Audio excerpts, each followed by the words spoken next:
नमस्कार, आदाब, सत श्री अकाल। मैं आपका होस्ट एंड दोस्त आरजे स्वागत करता हूं हमारे इस खास प्रोग्राम में जिसका नाम है सच का सामना। सच का सामना कार्यक्रम में आज हम बात करेंगे द्रव्यवती नदी की।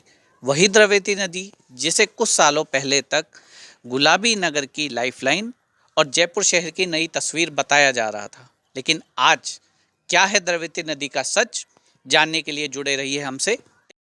द्रव्यवती नदी जिसे 2 साल पहले तक गुलाबी नगरी की शान माना जा रहा था, 2016 में जयपुर के बीचों बीच से होकर गुजरने वाले अमानिशा नाले को फिर से पुरानी द्रव्यवती नदी का खोया हुआ वैभव देने की कोशिश में राजस्थान के तत्कालीन मुख्यमंत्री वसुंधरा राजे ने द्रव्यवती रिवर फ्रंट प्रोजेक्ट की शुरुआत की थी।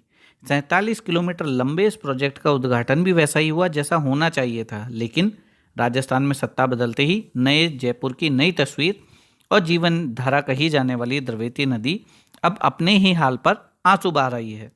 शुरुआत से बात करें तो जयपुर को प्रदेश और देश में ही नहीं बल्कि विश्व भर में सबसे सुनियोजित शहरों में से एक माना जाता है। रियासतकालीन समय में नाहरगढ़ और आमेर की पहाड़ियों से होते हुए जयपुर में 47 किलोमीटर लंबी जलधारा बहती थी।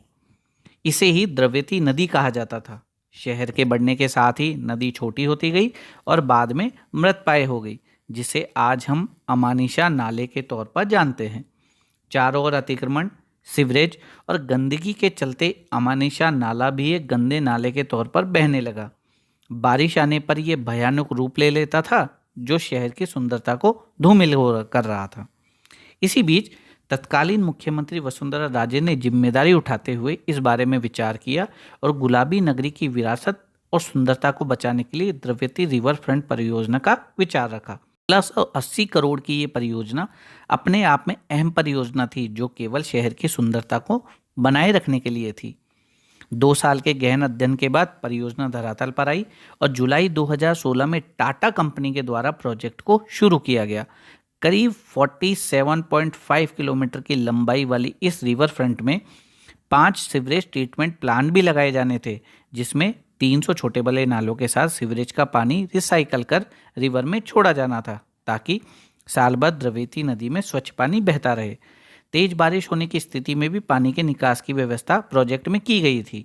साथ ही साथ 5 लाख वर्ग मीटर में ग्रीन बेल्ट और नदी के दोनों किनारों पर साइकिलिंग एवं वॉकवे की सुविधा भी शुरू की जानी थी। 2018 में आधी अधूरी योजना का वो उद्घाटन भी वसुंधरा जी ने कर दिया और उम्मीद जताई गई कि ये रिवर फ्रंट एक नदी बनकर शहर की सुंदरता को 4 चांद लगाएगा।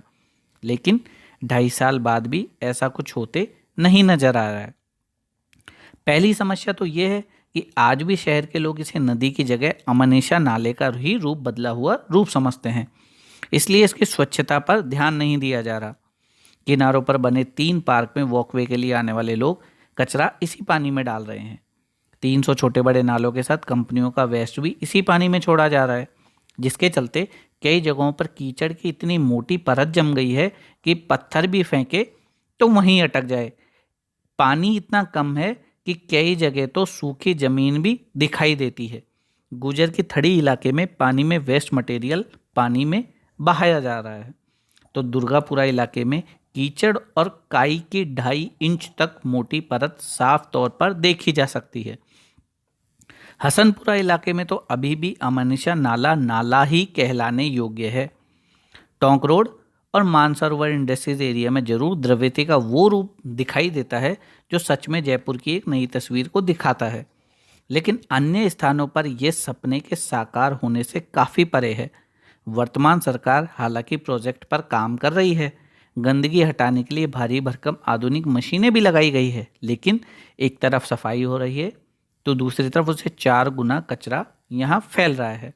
कहने का सीधा मतलब ये है कि जिस रफ्तार से काम होना चाहिए वो रेंग रेंग कर चल रहा है। कुल मिलाकर द्रव्यवती नदी का काम सिर्फ और सिर्फ राम भरोसे है।